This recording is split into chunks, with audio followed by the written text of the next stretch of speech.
Yang nggak santuy, santuin aja sob.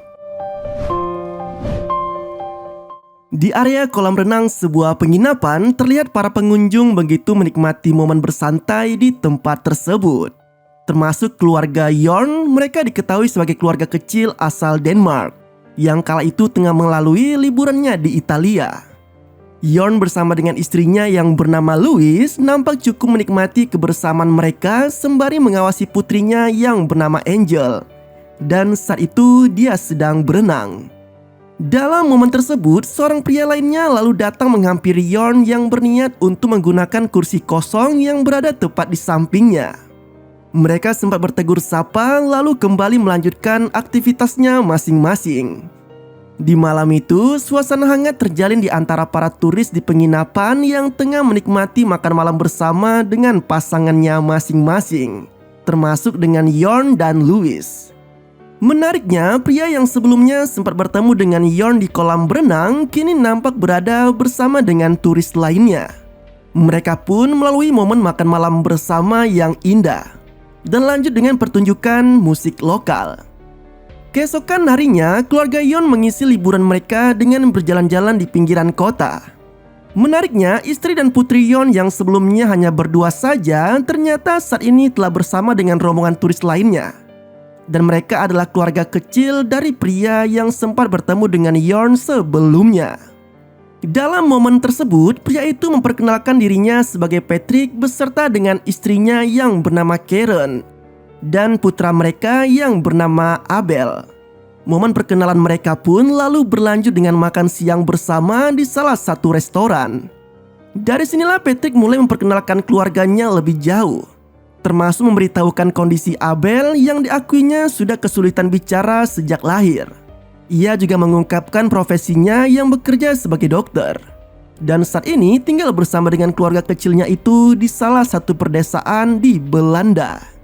Obrolan di antara mereka pun terjalin dengan begitu akrab dan membuat suasana nampak sangat menyenangkan. Nah, singkat cerita, Jorn dan keluarganya kini telah kembali ke Denmark dan memulai hidup mereka seperti biasanya. Namun secara tak terduga, Louise ternyata mendapatkan kiriman berupa kartu ucapan yang datang dari keluarga Patrick. Dalam kartu tersebut, Patrick mengucapkan banyak terima kasih karena sudah melalui liburan di Italia bersama keluarga Jorn. Tidak hanya sekedar ucapan terima kasih saja, Patrick juga turut mengungkapkan perasaannya yang sangat senang karena bisa mengenal keluarga Jorn lebih jauh. Bahkan Patrick juga turut mengundang Jorn dan keluarga kecilnya untuk datang ke tempat tinggalnya di salah satu perdesaan di Belanda. Mendapati kartu ucapan tersebut, Louise dan Jorn sontak merasa kagum dengan kepribadian baik Patrick dan keluarganya. Karena hal itulah mereka pun akhirnya menjadwalkan kepergian mereka untuk berlibur sesuai dengan undangan dari Patrick. Setelah melalui perjalanan yang cukup panjang, Jorn dan keluarganya akhirnya sampai di tempat tinggal keluarga Patrick. Kedatangan mereka pun langsung disambut hangat oleh Patrick dan istrinya. Mulai dari menyiapkan makanan hingga kamar khusus untuk keluarga Jorn. Usai makan malam, Jorn yang tengah melihat-lihat lingkungan di sekitar sempat tertarik pada salah satu ruangan dengan pintu yang terkunci. Namun rasa penasaran tersebut sirna begitu saja. Karena seketika muncul Abel yang tanpa berbicara sepatah kata pun tiba-tiba membuka mulutnya yang memperlihatkan kondisinya yang tidak memiliki lidah. Mendapati ada yang aneh dengan Abel, Jorn pun berusaha menanyakannya kepada Patrick. Namun pria itu hanya sekedar menyebutkan jika anaknya terlahir tanpa lidah dan itu membuat Abel kerap kesulitan ketika berkomunikasi. Meski awalnya sempat curiga, namun mendengar penjelasan Patrick yang berprofesi sebagai dokter, seolah telah mematahkan rasa penasaran dari pasangan Jorn dan Louise. Keesokan harinya, Patrick mengajak Jorn dan yang lainnya untuk menikmati pemandangan padang rumput yang berada tak jauh dari rumah mereka. Namun ada kejadian yang membuat keluarga Jorn sedikit kesal. Pasalnya mereka mendapati Patrick yang begitu keras memarahi Abel hanya karena anak laki-laki itu menghalangi mainan perosotan yang akan dinaiki oleh Angel. Sejak kejadian tersebut, Louise yang menerapkan pendidikan karakter yang berbeda dengan keluarga Patrick jelas merasa tak nyaman berada di rumah keluarga tersebut. Perasaannya pun menjadi semakin kacau ketika mereka mengikuti ajakan makan malam di luar tanpa membawa anak-anak mereka. Meski Louis awalnya tidak mau meninggalkan Angel begitu saja, namun pada akhirnya ia dan Yorn tetap ikut makan malam di luar setelah Patrick meminta seorang pengasuh bernama Muhajid untuk menjaga anak-anak selama mereka tak berada di rumah. Di tempat makan, kekhawatiran Louis pada Angel seakan sirna begitu saja setelah ia dan yang lainnya menikmati momen kebersamaan itu dengan minum-minum sembari menikmati musik yang ada di sana. Lain halnya dengan Yorn. Ia yang sedari tadi begitu lepas menikmati makan malamnya dan bergembira di bawah iringan musik dan minuman, kini malah harus dibuat sedikit kesal. Pasalnya, Patrick yang dikiranya menjadi tuan rumah dan bersedia mentraktir semuanya malah justru meminta agar Yorn yang membayar semua hidangan yang telah mereka santap tadi. Tidak hanya itu, kekesalan juga kembali dirasakan oleh Louis dalam perjalanan pulang. Ia yang merupakan wanita pendiam dan berlatar belakang dari keluarga baik-baik jelas merasa sangat risih berada bersama para pemabuk. Terutama Patrick yang menyalakan musik dengan sangat keras dan berkendara dengan ugal-ugalan. Setibanya di rumah Patrick, kekhawatiran Louis pada Angel akhirnya mulai mereda setelah ia mendapati putrinya itu yang tengah tertidur pulas. Louis bahkan sempat melalui momen hangat berdua dengan suaminya. Seolah itu menjadi pelampiasannya atas kekhawatiran dan rasa puas karena telah melalui malam yang sangat berat.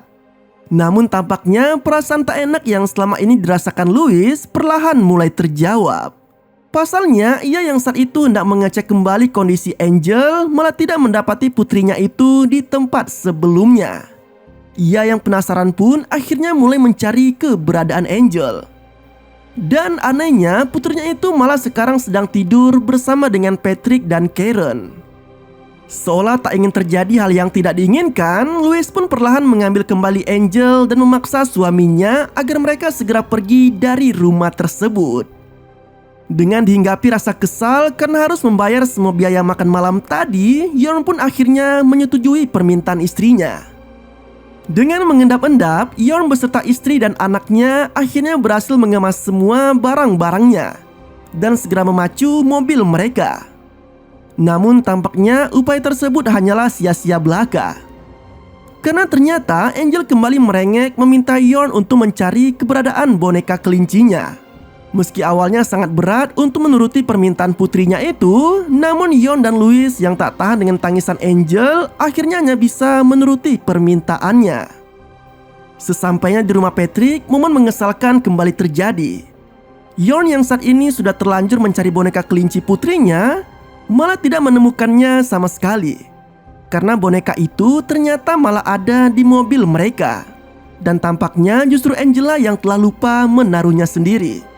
Sialnya lagi, Yorn yang sempat kepergok oleh pasangan Patrick seakan tak bisa berkelit bahwa ia dan keluarganya sempat berusaha pergi tanpa pamit. Terlebih Patrick dan Karen juga cukup lihai dalam beradu argumen sehingga menyudutkan Yorn dan Louis, yang membuatnya hanya bisa terdiam seolah mereka memang telah berbuat salah. Alhasil mau tak mau Yorn dan keluarganya pun akhirnya harus tinggal kembali di rumah Patrick. Setidaknya hanya untuk semalam saja sebelum mereka memutuskan untuk benar-benar pergi dari tempat tersebut. Berbeda dari sebelumnya, Yorn dan Louis yang awalnya sudah sangat muak dan tidak betah tinggal bersama keluarga Patrick malah kini menjadi sangat nyaman berada di tempat tersebut. Bahkan Yorn sempat berkeliling dengan Patrick sementara Louis dan Karen kini semakin erat menikmati momen memasak untuk makan-makan bersama keluarga mereka. Tidak hanya para orang tua saja, hal yang sama juga dialami oleh Angel dan Abel yang kini semakin dekat satu sama lain.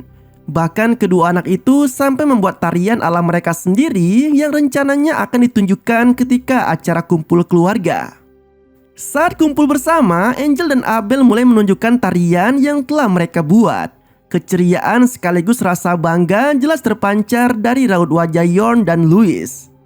Namun tidak dengan Patrick. Entah apa yang dipikirkan oleh pria itu. Ia malah dengan keras membentak Abel dan memarahinya hanya karena gerakan anak laki-laki itu yang dianggapnya tidak sesuai dengan musik yang diputar. Aksi tersebut bahkan dilakukan Patrick berulang kali hingga membuat Yorn sangat kesal dan mematikan pemutar musik yang ada di sana. Alhasil, perdebatan di antara orang tua pun terjadi. Malam harinya, suasana mencekam terasa jelas di dalam rumah tersebut. Tangisan Abel terus terdengar seiring dengan bentakan Patrick yang membuat Yon tak sanggup untuk terlelap di malam itu. Termasuk dengan suara TV yang begitu keras dan bunyi keran air yang semakin membuat Yon tak tahan. Alhasil, ia pun akhirnya memutuskan untuk mencari tahu sendiri apa yang sebenarnya sedang terjadi di rumah tersebut. Yon yang sempat menaruh curiga pada salah satu ruangan di rumah Patrick akhirnya mulai mendapatkan jawabannya.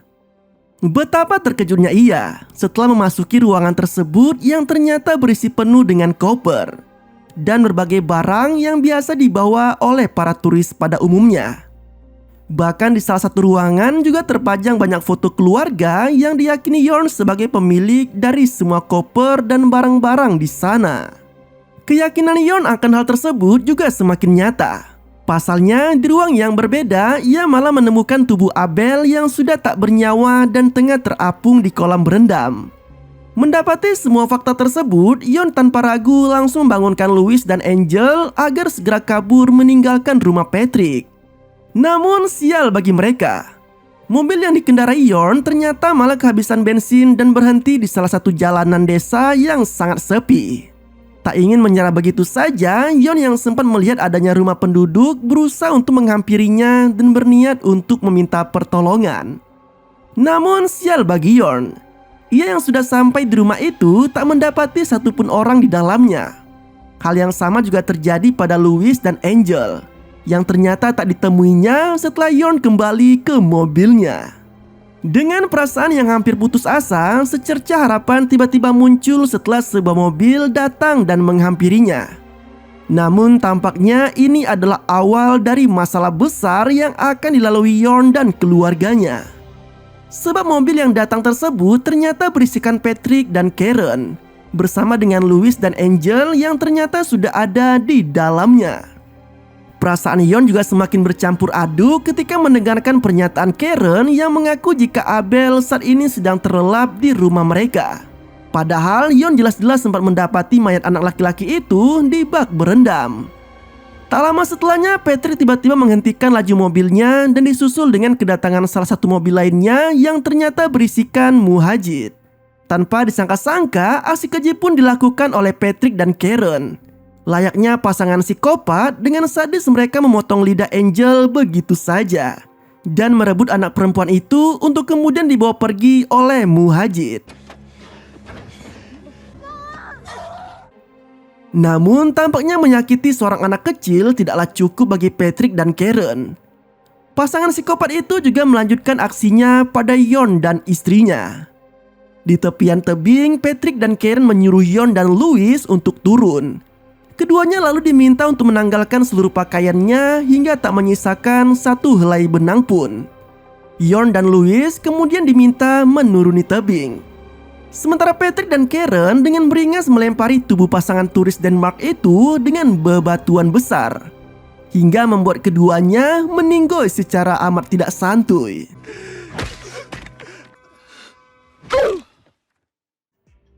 Di akhir film terlihat Patrick dan Karen yang tengah mengendarai mobilnya. Terlihat juga Angel yang juga turut bersama mereka. Dan tampaknya apa yang sedang dialami oleh anak perempuan itu tak jauh berbeda dengan apa yang sudah dilalui mendiang Abel selama ini. Dan film pun berakhir dengan cara yang sangat mengerikan.